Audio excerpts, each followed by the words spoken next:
তখন একাকিত্ব, নিঃসঙ্গতা আর একরাশ অজানা ভাবনার ছায়া এসে ঢেকেছে আমার শ্বশুরবাড়ির চারপাশ।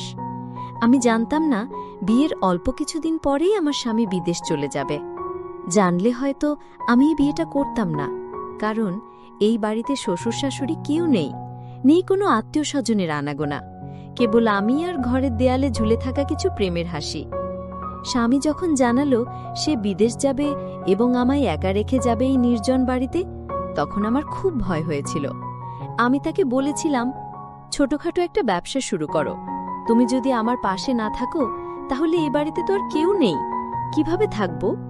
কিন্তু সে একগুঁয়ে ছিল, বলল, এই দেশে কষ্ট করে বড় কিছু করা যায় না, আমি বিদেশে গেলে অনেক ইনকাম করতে পারবো, আমাদের ভবিষ্যৎ অনেক সুন্দর হবে।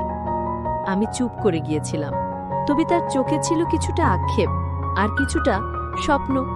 সেই সময় সে আমাকে আশ্বস্ত করল, তোমার চিন্তা করতে হবে না, তুহিন তো তোমার ছোট ভাই, সে আমাদের বাড়িতে এলে এই বাড়ির খেয়াল আর তোমার দেখাশোনা করতে পারবে, তাকে এখানে রেখে দাও, তুমি ওকে একটা স্কুলে ভর্তি করিয়ে দিও, সে এখানে থেকে লেখাপড়া করবে আর তোমাকে দেখাশোনাও করতে পারবে। আমি প্রথমে দ্বিধায় পড়ে গিয়েছিলাম, তুহিন তো এখনো ছোট, ক্লাস 9-এ পারে, কিন্তু আমার মনের ভিতরে ভয় আর নিঃসঙ্গতার যে অন্ধকার, সেটা এতটাই ভারী ছিল যে শেষ পর্যন্ত আমি বাবাকে ফোন করে সব জানালাম। বললাম, বাবা, তুহিনকে কিছুদিনের জন্য আমার শ্বশুর বাড়িতে পাঠিয়ে দাও, আমার স্বামী বিদেশ যাচ্ছে, ও বিদেশ চলে গেলে বাজার সদাই আর বাড়ির খেয়াল কে রাখবে? তুহিন থাকলে একটু সাহস পাব। বাবা এক মুহূর্ত থেমে বলল, তুই তো জানিস তুহিন ছোট, তাও যদি তুই মনে করিস ওর থেকে তুই সাহস পাবি, তাহলে ওকে পাঠিয়ে দিচ্ছি। তারপরই ঠিক হয়ে গেল। আমার স্বামী যাবার 3 দিন আগে তুহিন আমাদের বাড়িতে চলে এলো। হালকা ব্যাগ, বই, খাতা আর চোখে কিছুটা কৌতূহল, কিছুটা দায়িত্ববোধ নিয়ে সে ঢুকল বাড়িতে। আমাকে দেখে বলল, আপু, আমি আছি, তুমি কোনো চিন্তা করো না, দুলাভাই যাক, তুমি চিন্তা করো না, বাজার করার থেকে শুরু করে ঘরের সব কিছু আমি সামলাবো, তুমি শুধু আমাকে বলো কি দরকার। আমি তার এই আত্মবিশ্বাস দেখে অবাক হয়ে গিয়েছিলাম আর একটু হাফ ছেড়ে বেঁচেছিলাম। তারপর 3 দিনের মধ্যেই আমার স্বামী বিদেশ চলে গেল। ভোরবেলা বাসস্ট্যান্ডে ওকে বিদায় দিয়ে এসে আমি আর তুহিন পাশাপাশি হাঁটছিলাম। জানতাম জীবনের নতুন এক অধ্যায় শুরু হচ্ছে। প্রথম 2-3 দিন সবকিছু বেশ স্বাভাবিক লাগছিল। তুহিন নিয়ম করে স্কুলে যায়, এসে আমার জন্য কিছু বাজার করে আনে, ঘরের কাজেও সাহায্য করে। ওর মধ্যে একটা পরিণত ভাব আমি খেয়াল করছিলাম, যদিও সে ছোট, তবু কথাবার্তায় একটা নির্ভরতা ছিল। কিন্তু তারপর ধীরে ধীরে কিছু ছোটখাটো অদ্ভুত জিনিস খেয়াল করতে লাগলাম, যেগুলো শুরুতে গুরুত্ব দিইনি। যেমন ঘরের দরজাগুলো একটু খোলা থেকে যায়, আমার ব্যবহৃত জিনিস এক জায়গার বদলে অন্য জায়গায় রাখা, কিংবা তুহিন মাঝে মাঝে অদ্ভুতভাবে তাকিয়ে থাকে আমার দিকে। আমি ভাবতাম, ও তো ছোট ভাই, হয়তো কল্পনায় কিছু ভাবছে বা হয়তো কেবল চিন্তিত হয়ে আছে। কিন্তু আমার মনে এক অজানা অস্বস্তি বাসা বাঁধছিল, হয়তো নতুন নতুন বাড়িতে আসার জন্য। কিন্তু একদিন এমন কিছু ঘটল যেটা আমাকে বাধ্য করল ভাবতে, তুহিনের এই বাড়িতে আসা কি শুধু আমার দেখাশোনার জন্য, নাকি এর আড়ালে লুকিয়ে আছে কোনো অদৃশ্য রহস্য। স্বামী যখন বিদেশ পাড়ি জমাল, তখন মনের ভেতরটা এক অদ্ভুত শূন্যতায় ডুবে গেল, যেমন কেউ হঠাৎ পায়ের নিচ থেকে মাটি সরিয়ে নেয়। বাড়ির প্রতিটি দেয়ালে, জানালায়, এমনকি রান্নাঘরের টিনের ছাদের শব্দেও নিঃসঙ্গতার ছায়া বসেছিল। কিন্তু তুহিন ছিল বলে সাহস পেয়েছিলাম, কারণ ও বলেছিল, আপু, তুমি একা নাও এই বাড়িতে, আমি আছি, যতদিন দুলাভাই না আসে আমি এই বাড়িতেই থাকব। আমি ওর কথাই ভরসা পেয়েছিলাম, স্কুলে ভর্তি করিয়ে দিয়েছিলাম। ক্লাস 9-এ ওর নতুন যাত্রা শুরু হয়েছিল। দিনে স্কুল, বিকেলে বাজার আর রাকে বই নিয়ে বসে পড়া, সবকিছু বেশ নিয়মমাফিক চলছিল। কিন্তু কদিন না যেতেই একটা অদ্ভুত পরিবর্তন চোখে পড়ল। তুহিনের কথাবার্তা কেমন যেন গম্ভীর হয়ে গেল। ওর চোখে মুখে ছিল এক ধরনের অস্বস্তি, চিন্তার ছাপ। একদিন হঠাৎ সে বলল, আপু, আমি তো আসলে শুধু দুলাভাই যাওয়ার সময় তোমাকে সাহস দিতে এসেছিলাম, যাতে তোমার কোনো চিন্তা না হয়। এখন তো উনি চলে গেছেন, আমি বাড়ি চলে যাই। আমি থমকে গিয়ে বললাম, তুই তো নিজেই বলেছিলি যতদিন দুলাভাই আসবে না ততদিন তুই থাকবি, এই বাড়ির খেয়াল রাখবি, এখন হঠাৎ করে চলে যেতে চাস কেন? তুহিন একটু চুপ করে রইল, তারপর বলল, আপু, সত্যি বলতে এই বাড়িটা আমার ভালো লাগছে না, কেমন যেন অস্বাভাবিক লাগে, একা একা মনে হয়। মাঝে মাঝে মনে হয় কেউ যেন তাকিয়ে আছে, বা ঘরের বাতাস ভারী হয়ে যায়। আমি ওর দিকে অবাক হয়ে তাকিয়েছিলাম। তুই কি ভয় পাচ্ছিস? তুহিন বলল, ভয় না, কিন্তু একটা অস্বস্তি হয়, যেন সবকিছু খুব নিঃশব্দ আর অচেনা হয়ে গেছে। তাছাড়া দুলাভাই তো নেই, তুমি একা আছো।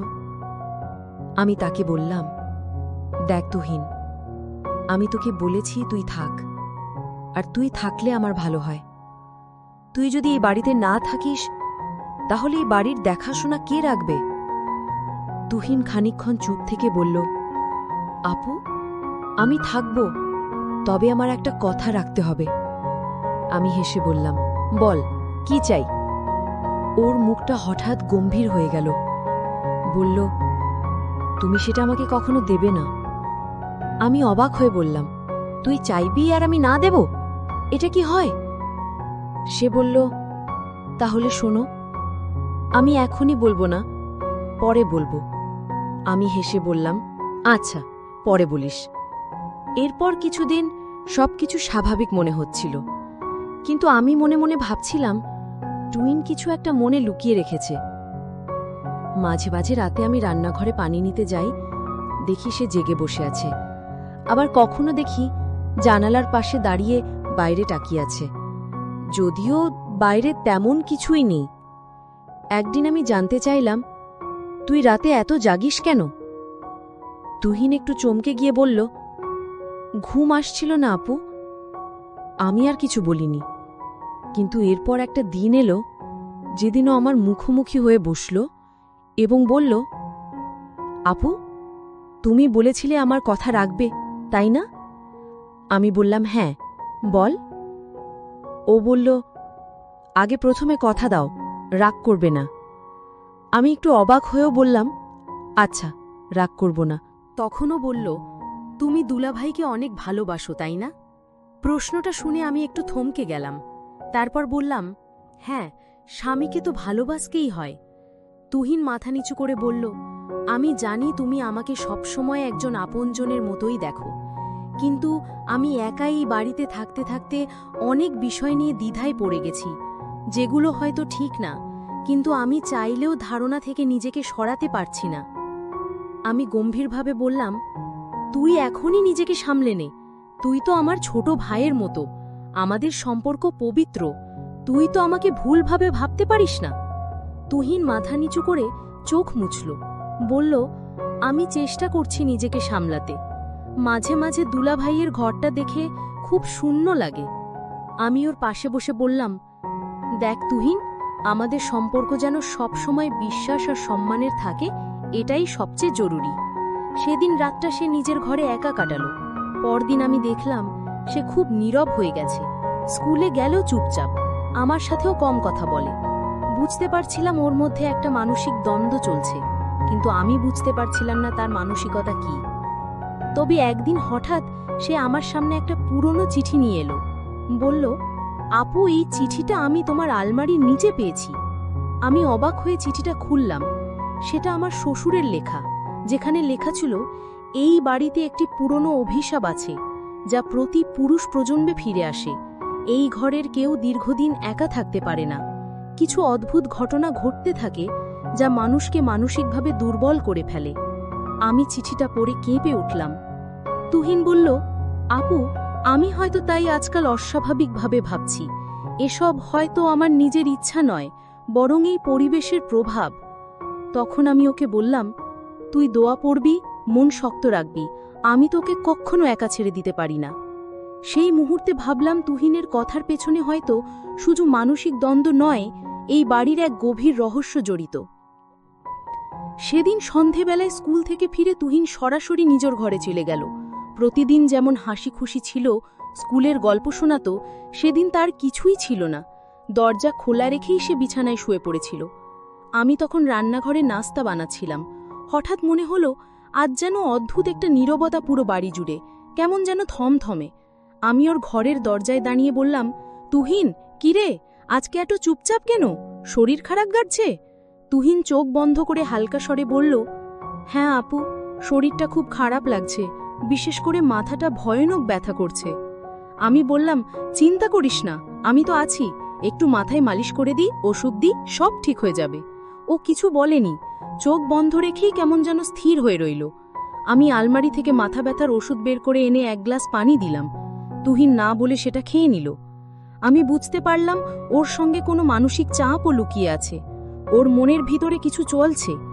তুহিন বলল, আপু জানো, মাঝে মাঝে মনে হয় আমার মাথার ভেতর খুব ভারী হয়ে যায়, শুধু ব্যথা না, যেন কেউ ভিতর থেকে ডাকছে, অচেনা এক কণ্ঠস্বর। আমি অবাক হলাম, মানে তুই কাকে বলতে চাচ্ছিস? তুহিন চোখ খুলল না, বলল, বুঝাতে পারি না, আমি ঠিক জানিও না কে, তবে রাতে ঘুম ভেঙে দেখি দরজা খোলা থাকে, জানালা থেকে বাতাস ঢোকে আর মনে হয় কেউ ঘরের বাইরে দাঁড়িয়ে আছে। আমি ভয় পেয়ে বললাম, তুই এসব কি বলছিস? তুই কারোর পায়ের শব্দ, ছায়া বা এমন কিছু কি দেখেছিস? তুহিন চোখ খুলে বলল, না আমি দেখিনি, কিন্তু মনে মনে ভাবি কেমন যেন একটা ছায়া অন্ধকারে দাঁড়িয়ে থেকে তাকিয়ে থাকে। এমনও হয় যেন কেউ আমার নাম ধরে ডাকছে, তখন ঘুম ভেঙে যায়। আমি চুপ করে গেলাম। এরকম কথা আগে সে কখনো বলেনি। মনে মনে ভাবলাম, হয়তো তুহিনের মাথায় কোনো ভয়ের ছাপ কাজ করছে, অথবা পড়ালেখার চাপ, বাড়ির নিঃসঙ্গ পরিবেশ এইসবই তার মানসিক অবস্থায় প্রভাব ফেলছে। তারপর আবার মনে পড়ে গেল, তুহিন তো বলেছিল কিছু একটা বলবে আমাকে, যেটা এখনো বলেনি। আমি জিজ্ঞেস করলাম, তুহিন শোন, তুই তো সেদিন বলেছিলি যে আমার সঙ্গে একটা কথা বলবি, যেটা খুব গুরুত্বপূর্ণ, আমি এখনো শুনিনি, তুই বলিসনি কেন? তুহিন চোখ সরিয়ে জানালার দিকে তাকালো, বলল, সময় হলে বলবো আপু, এখন বললে হয়তো তুমি বুঝবে না। আমি বললাম, আমি তো তোকে কথা দিয়েছিলাম রাগ করব না, তুই চাইলেই বলতে পারিস। তুহিন মাথা নিচু করে বলল, তোমার বিশ্বাস হারিয়ে ফেলতে চাই না আপু, সেই কারণেই বলিনি এখনো।